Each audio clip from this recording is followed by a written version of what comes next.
this is Krystal and thank you for joining me for this week's First Chapter Friday. Today I will be reading from the beginning of Betsy St. Amant's A February Bride. Prologue. Allie Andrews couldn't breathe, and it had nothing to do with the yards of tulle wrapped around her waist, or the fact that the air conditioner in the crowded small-town Southern church was on the fritz again, resulting in the sporadic waving of wedding programs in front of flushed faces she'd seen when she peeked through the sanctuary window 10 minutes earlier. No, her lack of breath had everything to do with the ticking clock, the literal one on the wall, and the figurative one thumping an unsteady rhythm in her heart. Married. A bead of sweat trickled between her shoulder blades, sure to dampen the silky ivory fabric that cascaded down her back like a white chocolate waterfall gone wrong. So wrong. Married. She twisted the stem of her rose bouquet and paced the faded orange carpet inside the bride's room, her thoughts churning along with her breakfast. She slipped one heel out of her 3-inch pump, anxiety tying her stomach into a knot that would make a Boy Scout proud. Married. It wouldn't take much to toe off one shoe, then the other, dig her painstakingly pedicured feet into the carpet for traction, grab the hem of this cursed dress, and just bolt. Better now than later, right? Marcus. She couldn't do that to Marcus. But wasn't marrying him doing him worse? She strode to the window overlooking the gravel parking lot and stared at the onslaught of cars baking in the late September sun. It was a good turnout. Looked as if half of Bow Creek had shown up.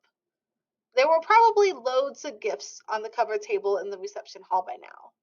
A forever sentimental collection of floral patterned china she'd rarely use, gift cards to home repair stores, and likely more than one toaster and blender. All gifts she'd have to return if she let her toes touch the carpet.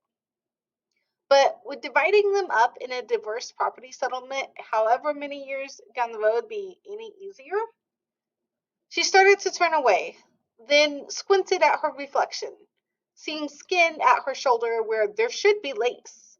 Oh no. Yes. She twisted for a better view. A tiny tear, right on the seam of her sleeve. Her heart stammered. Not a sign, just a rip. It happens, right? She pushed away from the window, wringing her bouquet. Now what? She wished Hannah, her maid of honor and only attendant, was still with her, but she had taken the flower girl for one last trip to the bathroom. Besides, Hannah, while her best friend, was also Marcus's sister. The loyalty line would be blurred if she knew Allie's doubts, and Allie couldn't do that to either of them. She had to figure this one out alone. Married. She swallowed hard and pressed one hand against her stomach. Just pre-wedding jitters, right? That's all it was, surely. She loved Marcus. Maybe too much. The organ reached a crescendo, the opening strains building in strength and cueing her grandmother and her mom down the aisle. Soon it would be time for Hannah, followed by the flower girl, Marcus's little cousin. The little curly-haired blonde would toss more red roses onto that awful carpet that they'd attempted to hide with the lacy runner. And then it'd be Allie's turn, for better or for worse. She hated roses. What was she doing here? The flowers, the carpet, the dress. It was all wrong. None of it went together. It wasn't her. No, it was her mom, her grandmother, her aunt. Not exactly the role models on which to base a marriage. That poison was in her blood and she couldn't escape it. Just as she hadn't been able to avoid this dress all the women in her family had worn in generations past, or been able to choose her own wedding venue, or floral arrangements, or even the topper on the cake, which, ironically, featured a groom dashing away from a wide-eyed bride clutching the back of his tuxedo collar. Marcus didn't have a chance, and it was all her fault. The music faded into a key change and then struck up a slightly off-tune version of the wedding march. The unmistakable squeaking of bodies rising from time-warped pews filtered through the space leading from the bride's room to the main entrance of the country chapel, sounding suspiciously like the creaking of gallows. And her poor groom didn't have a clue of the noose dangling above him in the form of a white gold wedding band. Allie toed off her shoes, hitched up her skirt, and dug her toes into the carpet.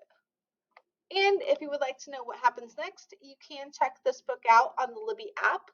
Please join me here next week as I read from the beginning of Sheriel Smith and Elizabeth Weems' newest book, American Wings, Chicago's Pioneering Black Aviators and the Race for Equality in the Sky. Thank you and have a great week.